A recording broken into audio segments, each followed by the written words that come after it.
الحمد لله نحمده ونستعينه ونستغفره ونؤمن به ونتوكل عليه ونعوذ بالله من شرور أنفسنا ومن سيئات أعمالنا من يهده الله فلا مضل له ومن يضلله فلا هادي له ونشهد أن لا إله إلا الله وحده لا شريك له ونشهد أن سيدنا وسندنا وحبيبنا وشفيعنا ونبينا ومولانا محمدا عبده ورسوله صلى الله تعالى عليه وعلى آله وأصحابه وبارك وسلم تسليما كثيرا أرسله الله تعالى إلى كافة للناس بالحق بشيرا ونذيرا وداعيا إلى الله بإذنه وسراجا منيرا أما بعد فأعوذ بالله من الشيطان الرجيم بسم الله الرحمن الرحيم شهر رمضان الذي أنزل فيه القرآن هدى للناس وبينات من الهدى والفرقان فمن شهد منكم الشهر فليصم ومن كان مريضا أو على سفر فعدة من أيام أخر يريد الله بكم اليسر ولا يريد بكم العسر ولتكملوا العدة ولتكبروا الله على ما هداكم ولعلكم تشكرون وعن عبادة بن الصامت رضي الله تعالى عنه أنه قال النبي صلى الله عليه وسلم يوما وحضرنا رمضان قال أتاكم رمضان شهر بركة شهر رحمة ينزل الله سبحانه وتعالى إلى آخر الحديث صدق الله مولانا العظيم وصدق رسوله النبي الأمي الكريم ونحن على ذلك لمن الشاهدين والشاكرين والحمد لله رب العالمين معزز محترم মুরব্বিয়ান কেরাম মুসল্লিয়ান ইজাম বিভিন্ন বয়সী দিন দরদি মুসলমান ভাইয়েরা পবিত্র রমজানুল মুবারকের প্রথম শুক্রবার জুমআর নামাজ আদায় করার জন্যে যে আল্লাহ আমাকে আপনাকে আল্লাহ তাআলার ঘর মসজিদে উপস্থিত হওয়ার তৌফিক দিয়েছেন, সকলেই রোজা মুখে সেই আল্লাহ তাআলার এই নিয়ামতের শুকরিয়া আদায় করে বলি আলহামদুলিল্লাহ। রমজান পবিত্র মাস। রমজানের পরিচয় কি? রমজান আমাকে আপনাকে কি আহ্বান জানাচ্ছে? আমার আপনার কর্তব্য কি এই মাস পাইলে? রমজান শরীফ আগমন করার সাথে সাথেই এই প্রশ্নগুলিও চলে আসে এবং এই প্রশ্নগুলির উত্তরও আমার আপনার জানা দরকার পড়ে। রমজান শরীফের পরিচয় আল্লাহ তাআলা কোরআন শরীফের মধ্যে দান করছেন যে রমজান হলো এমন পবিত্র মহিমান্বিত এক মাস, যে মাসে আল্লাহ কোরআন নাযিল করেছেন। এর মানে হলো রমজানের পরিচয় হলো রমজান কোরআনের মাস। শাহরু রমাদান আল্লাযী উনজিলা ফীহিল কুরআন। রমজান মাস যেই মাসে আল্লাহ কোরআন নাযিল করছেন। কিসের উদ্দেশ্যে, কেন? হুদাল লিন্নাস, মানব জাতির হেদায়েত, পথপ্রদর্শন, নাজাত এবং মুক্তির জন্য। মানুষের হেদায়েতের জন্য আল্লাহ কোরআন নাযিল করছেন। হেদায়েতের দুইটা অর্থ কিতাবের মধ্যে বর্ণনা করা হয়েছে। একটি হলো শুধু পথ দেখিয়ে দেওয়া। রাস্তা চিনে না কোনো ব্যক্তি, রাস্তাঘাট চিনে এমন কোনো ব্যক্তির কাছে জিজ্ঞাসা করার পরে তিনি পথের বিবরণ দিলেন, আপনি তার বিবরণ অনুসারে পথ অবলম্বন করলেন, নিজের গন্তব্যে পৌঁছলেন। যিনি আপনাকে পথ দেখালেন তিনি কিন্তু আপনার সঙ্গী হয়ে আপনাকে গন্তব্যে পৌঁছায় দেন নাই। এটা হলো হেদায়েতের একটা ছোট্ট অর্থ। কিতাবের মধ্যে এটাকে ইরাআতুত তরিক বলছে, পথ দেখানো। আরেকটি অর্থ হলো যার কাছে আপনি জিজ্ঞাসা করলেন আমার গন্তব্য অমুক স্থান, আমি কি পথ ধরে কিভাবে সহজে পৌঁছতে পারবো,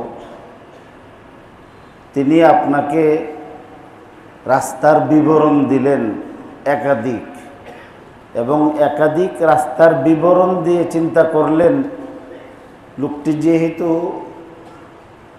রাস্তা চিনে না, আমি চিনি, উনি নিজেই আপনার হাত ধরলেন এবং আপনাকে এই পুরা পথ আপনার সঙ্গে হেঁটে হেঁটে আঁকাবাঁকা পথ বেয়ে বিপদ আপদ থেকে আপনাকে সেভ করে আপনার ঠিক মঞ্জিলে মকসুদের মধ্যে পৌঁছায় দিছে।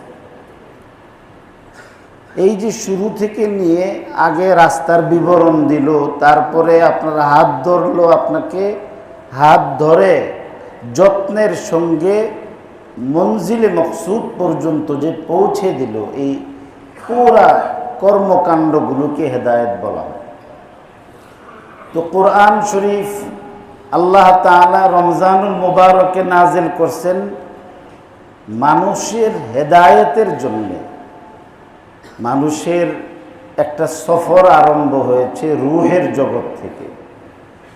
সেই রূহের জগৎ থেকে দুনিয়ার জগতে আসে, দুনিয়ার জগতের পরে কবরের জগৎ, কবরের জগতের পরে আখিরাতের জগৎ আরম্ভ হবে, এবং আখিরাতে হয় জান্নাত না হয় জাহান্নামে মানুষের চিরস্থায়ী ঠিকানা হবে।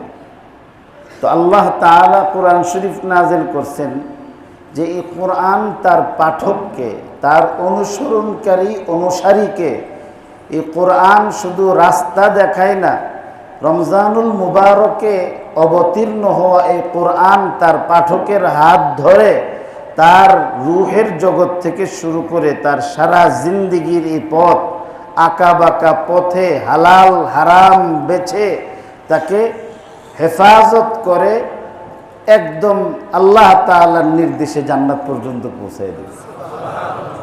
তাহলে রমজানের পরিচয় কি? রমজানের পরিচয় হলো কোরআনের মাস, কোরআন নাজিল হওয়ার মাস।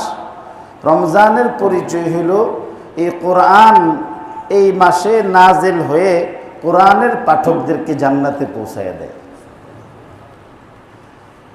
রসুল করিম সাল্লাল্লাহু আলাইহি ওয়াসাল্লাম রমজান শরীফের অনেক বৈশিষ্ট্য এবং তার গুণগান বর্ণনা করে তার পরিচয় দিয়েছেন। রমজানের ফজিলত সম্পর্কে বর্ণিত হাদিসগুলির মধ্যে বিস্তারিত এবং লম্বা হাদিস, বিশুদ্ধ হাদিস, প্রসিদ্ধ হাদিস যা হযরত সালমান ফারসি রাদিয়াল্লাহু তাআলা আনহু বর্ণনা করছেন। ওই হাদিসের মধ্যে শব্দে শব্দে আল্লাহর রাসূল রমজানের ফজিলত এবং বর্ণনা এবং তার পরিচয় পেশ করেছেন। ফাজাইলে আমালের রমজান সম্পর্কিত ফজিলতের রেওয়ায়েতগুলোর সর্বপ্রথম রেওয়ায়েত শেখুল হাদিস আল্লামা জাকারিয়া রহমতুল্লাহ আলাইহি হযরত সালমান ফারসির রেওয়ায়েতটি এনেছেন। আমি আজকে আপনাদের খিদমতে রমজানের পরিচয় সম্পর্কে ভিন্ন আরেকটি হাদিস তেলাওয়াত করেছি।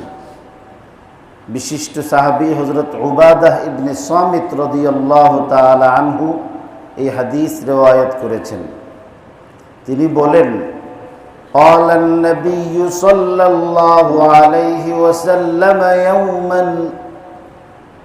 وقد حضرنا رمضان। রাসূল করিম সাল্লাল্লাহু আলাইহি ওয়াসাল্লাম রমজান শরীফের কোনো একদিন আমাদেরকে সম্বোধন করে বলেন, ইরশাদ করেন, আতাকুম শাহরু রমাদান, আতাকুম রমাদান শাহরু বারাকাতিন ওয়া রাহমাহ ইয়াগশাকুমুল্লাহু ফীহি। তোমাদের সামনে রমজান শরীফ নামক এক মহান মাস আগমন করেছে, উপনীত হয়েছে। এই মাসের পরিচয় কি জানো? এই মাসটি হলো বরকতের মাস। এই মাস হলো বরকতের মাস। আতাকুম রমাদান শাহরু বারাকাতিন শাহরু রাহমাহ। শুধু বরকতের মাস না, এটা রহমতেরও মাস। ইয়াগশাকুমুল্লাহু ফীহি। এই মাস আগমন করলে আল্লাহ তাআলা আল্লাহর রহমত দিয়ে আল্লাহর সমস্ত বান্দা বান্দীদেরকে ঢেকে ফেলে। পানি ছিটা ফাটা দিল না, বরং আল্লাহ তাআলা আল্লাহর রহমত দিয়ে আল্লাহর সমস্ত বান্দা বান্দীদেরকে ঢেকে ফেলেন। এর মানে রমজান শরীফের মধ্যে আল্লাহর রহমত থেকে নারী পুরুষ বেশি আমল যে করতেছে, যে কম আমল করতেছে, আলেম জাহেল, সাদা কালা, শিক্ষিত অশিক্ষিত, এই ধরনের কোনো ক্লাসিফিকেশন নাই, তারতম্য নাই।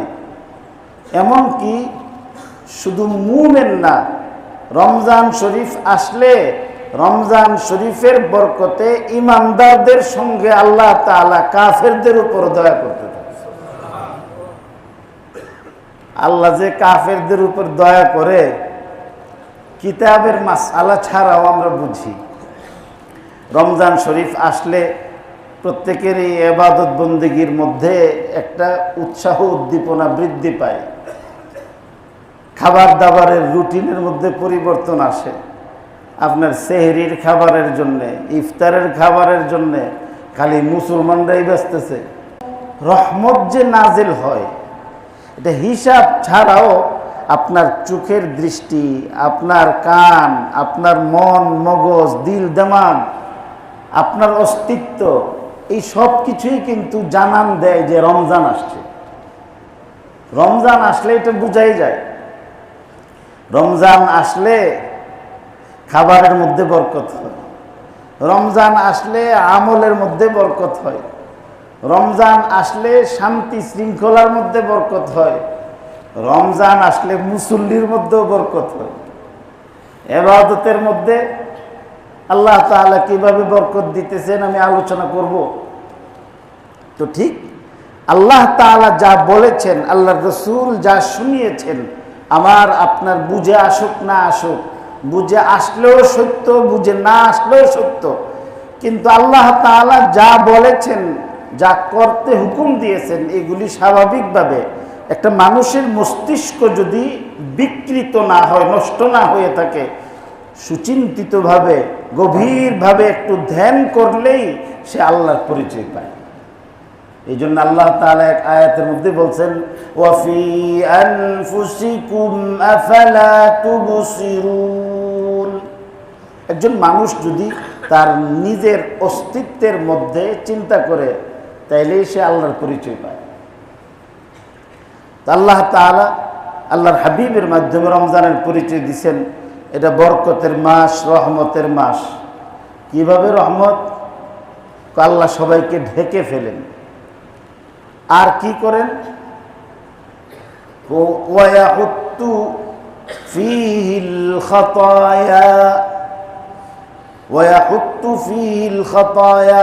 এই রমজান মাসে আল্লাহ তাআলা মানুষের গুনাহগুলিকে, গাছের পাতা যদি মরে যায়, শুকনা পাতা বিশিষ্ট ডালের মধ্যে নাড়াচাড়া করলে গাছ থেকে যেমন পাতাগুলি ঝরে পড়ে, রমজান শরীফের বরকতে, রহমতে আল্লাহ তাআলা রোজাদার বান্দাদের শরীর থেকে, রোজাদার বান্দীদের শরীর থেকে এভাবে সমস্ত গুনাহ ঝরায় দেন। ওয়াস্তাজিবু ফীহি দুআ, এবং আল্লাহ তাআলা রমজান শরীফে দোয়া কবুল করেন। সব সময় এমনি দোয়া কবুল করেন, কিন্তু দোয়া কবুলিয়তের স্পেশাল মাস হলো রমজানুল মুবারক, বরকত। এই যে মাস, আল্লাহ রসুল ফরমান যে এটা বরকতের মাস, এটা রহমতের মাস। বরকত কাকে বলা হয়? বরকত বলা হয় কম জিনিস দিয়ে বেশি প্রয়োজন পূরণ করার ব্যবস্থা। আমার কাছে একটা হলো বরকত আর একটা হলো কাসরত। বেশি আর বরকত এক জিনিস না।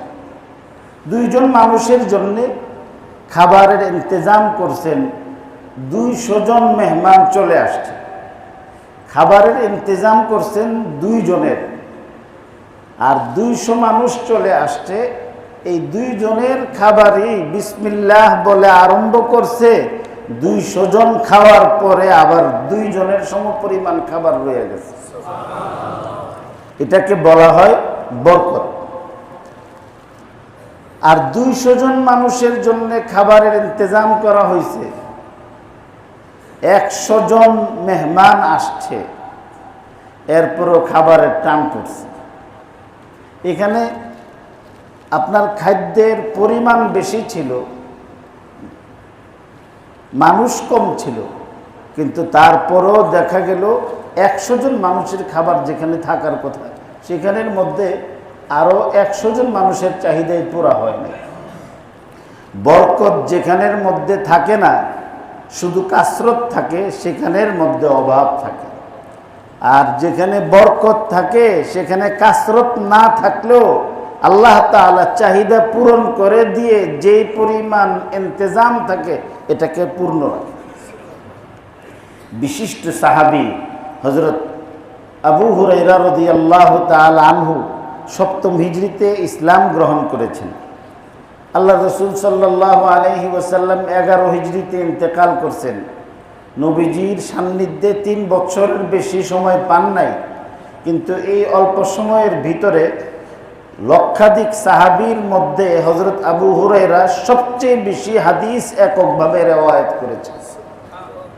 এর কারণ ছিল যে তিনি সব সময় নবীজির দরবারে পড়ে থাকতেন, শুধু কখন নবীজি কি বলবেন আর তা তিনি সংরক্ষণ করবেন। এই জন্য তিনি বাহিরে যেতেন না, খাওয়া দাওয়াও করতেন না। মসজিদে নববীর মধ্যে নবীজির রোজার সামনে বাবে জিবরিল আর বাবুল নিসা একসঙ্গে, এখন তো বাবুল নিসা দিয়ে রিয়াজুল জান্নার মধ্যে ঢোকায়। এই বাবুল নিসা দিয়ে ঢুকে যে একটু উঁচু জায়গা আছে, এই জায়গাটাকে আসহাবুস সুফা বলে চিহ্নিত করা হয়। এখানের মধ্যে পড়ে থাকতেন। আর নবীজির রওজা যে বেষ্টনীর ভিতরে, এটা নবীজির ওই সময়ের ঘরের একটা অংশ। ঘরটা এত বড় ছিল না। হুজুর সাল্লাল্লাহু আলাইহি সাল্লামের ঘরটা এত ছোট ছিল যে দুইজন মানুষ আল্লাহর রসুলের ঘরে ঘুমাইতে পারত না। সরকার দো আলম, দুনিয়া আখিরাতের বাদশাহ, ওনার বাড়ির ঘর ছিল এতটুকু। আজকে তো রমজান আসছে, আমরা খুব খুশি, কিন্তু এসেই সর্বপ্রথম একটা দুঃসংবাদ শুনছি। আমাদের কিরণ ভাইয়ের বড় ভাই রফিকুল ইসলাম সাহেব বেদন, উনি ইন্তেকাল করছেন গতকালকে। আপনারা জানাজা পড়ছেন। মৃত্যু তো কখনো কারোর জন্যে সুখ বয়ে আনে না, কষ্টের। মৃত্যুর মানেই হলো কষ্ট। কিন্তু কিছু মৃত্যু আছে যে মৃত্যুগুলো ঈর্ষণীয়। বহু আল্লাহ আল্লাহরা দোয়া করতেন যে আল্লাহ তুমি আমার মৃত্যুটা রমজান মাসে দিও, শবে কদরে দিও, নমাজের হালে দিও।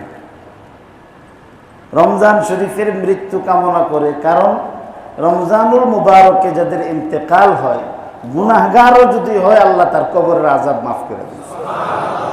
আর আল্লাহর নিজাম হইল, যদি আল্লাহ একবার মাফ করে দেন তো এটাকে আবার ফিরাইয়া নেয় না। আল্লাহর নিজাম। তবে আল্লাহ তাআলা কারোর চাকরি করেন না। এই জন্যে কোনো ব্যক্তি রমজানুল মুবারকে ইন্তেকাল করলে আমরা আশা করি যে আল্লাহ তারে মাফ করে দিছি। কিন্তু আমার হাতে তো নাই, আপনার হাতে নাই। এই জন্য নিশ্চিত করে কারোর ব্যাপারে বলা আকীদার কিতাবের মধ্যে নিষিদ্ধ করে। তো আল্লাহ পাক রব্বুল আলামিন তাকে জান্নাত নসিব করো। আল্লাহ তাআলা মানুষ হিসেবে কোনো ভুলভ্রান্তি থাকলে আল্লাহ সেই ভুলভ্রান্তিগুলি তারে মাফ করে দেখ। ওনার যে ভাই বেরাদর আছে, আমাদের কিরণ ভাই আছে, আল্লাহ তাআলা ওনাদেরকে সুস্থতার সঙ্গে হায়াতে তয়্যিবায়ে তওয়িলায়ে মুবারাকা দান করুক। আমি এটা বলছি যে আমি তো ব্যাককল বুঝা মানুষ। আমি এই বছর যে আল্লাহ তাআলা আল্লাহর ঘর ঘুরাইয়া আনছে, এই ঘর ঘুরাইয়া আনার পেছনে আল্লাহ কিরণ ভাইরে আর আমাদের আব্দুল সত্তার ভাইয়ের ওসিলা হয়েছে। এই জন্য আমি কৃতজ্ঞতা বোধ থেকে ওনার নামটা আমি বলে ফেলছি। আল্লাহ তাআলা ওনার এই খেদমতের বরকতে আল্লাহ ওনার ভাইকে মাফ করে দেখ, ওনার আব্বারে মাফ করে দেখ, আল্লাহ ওনার আম্মাকেও মাফ করে দেখ। আমি যে কথা বলতেছিলাম যে হযরত আবু হুরায়রা রাদিয়াল্লাহু তাআলা আনহু এখানে পড়ে থাকতেন। কোনো খাবার যদি নবীজির ঘর থেকে দিত অথবা কেউ যদি নিয়ে আসতো, তাইলে খাইতেন, না হয় এভাবেই পড়ে থাকতেন, বেহুশ হয়ে যেতেন। একবার খুব ক্ষুধার্ত, খিদার কষ্টে রসুল করিম সাল্লাল্লাহু আলাইহি সাল্লামকে গিয়া সালাম দিচ্ছেন, আসসালামু আলাইকুম ইয়া রাসূলুল্লাহ। তো সালাম দেওয়ার মানে হলো ঠোঁট শুকায় রয়েছে, রসুল করিম সাল্লাল্লাহু আলাইহি সাল্লাম দেখেই তো বুঝছেন। তো ঘরে ঢুকছেন, তো ঘরে ঢুকে জিজ্ঞাসা করলেন যে খাবার আছে কিছু? তো আম্মাজান বললেন যে এক পেয়ালা দুধ আছে, মাত্র এক পেয়ালা। তো হুজুর সাল্লাল্লাহু আলাইহি সাল্লাম ওই এক পেয়ালা দুধ আনলেন। দুধ এনে হযরত আবু হুরায়রা দেখলেন দুধ আনছে। উনি ভাবলেন যে এখন তো দুধ খাবো, ক্ষুধার কষ্ট কিছুটা হইলেও কমবে। তো হুজুর সাল্লাল্লাহু আলাইহি সাল্লাম হাতের মধ্যে এই এক পেয়ালা দুধ নিয়ে বললেন যে দেখো তো মসজিদে নববীতে আরো কারা কারা আছে। তো মসজিদে নববী কি আমরা এইতে কি বলে এটাকে, টঙ্গী বাজার মসজিদের মতো এত ছোট মসজিদ নাকি? তো যখন বলছে যে ডাক দেন, তো হযরত আবু হুরায়রা তো ভাবছে যে খাইছে। তো সবাইরে ডাকছে, পুরা জমাত আসছে এখানে। আসার পরে হযরত আবু হুরায়রার হাতেই দিলেন যে এই যে পেয়ালাটা ডান দিকে যে আছে তাকে দাও, সে যেন প্রাণ খুলে ক্ষুধা দূর হয় এই পরিমাণ খাইতে পারে। তো উনি যখন আপনার খাওয়া শুরু করছে, তা আমি এখানে মনে করি আর কি যে ক্ষুধার্ত ব্যক্তির সামনে এইভাবে তার হাত দিয়ে আরেকজনকে দিলে, তো উনি যে টান দিছে, এই টানটা তো দুধের মধ্যে পড়ছে মনে হয় না, কলজার মধ্যে পড়ছে। যেই টান দিছে, আল্লাহু আকবার। তো এইভাবে সবাইরা আপনার পান করাইছে। একজনের পরে দ্বিতীয়জন উনি আবার খেতে খেতে একদম ক্লান্ত হয়ে গেছেন। এইভাবে পুরা মসজিদের মধ্যে যারা ছিল সবাইকে পান করাইবার পরে হুজুর সাল্লাল্লাহু আলাইহি সাল্লাম ইরশাদ করছেন যে আর কেউ বাকি আছে কি? বললেন যে না, আর কেউ বাকি নেই। রাসূল করিম সাল্লাল্লাহু আলাইহি সাল্লাম তখন হযরত আবু হুরায়রার হাতে দিলেন যে খাও, আর বলছেন সাকিল কওমি আখিরুহুম, যে খাওয়ায় সে পরে খাইবে, শেষে খাবে। তো এটা একটা ইসলামী শিষ্টাচার, আদব, যে যে খাওয়াইব সে পরে খাবে। তো হযরত আবু হুরায়রা তো কতক্ষণ অপেক্ষায় ছিলেন, উনার উসিলাই তো এখানে আসছে, এখন তো পাইছে, তো পাওয়ার পরে তো টান দিছে, তো খেতে খেতে উনি ক্লান্ত হয়ে গেছেন, দুধ শেষ হইতেছে না। রাসূল করিম সাল্লাল্লাহু আলাইহি ওয়াসাল্লাম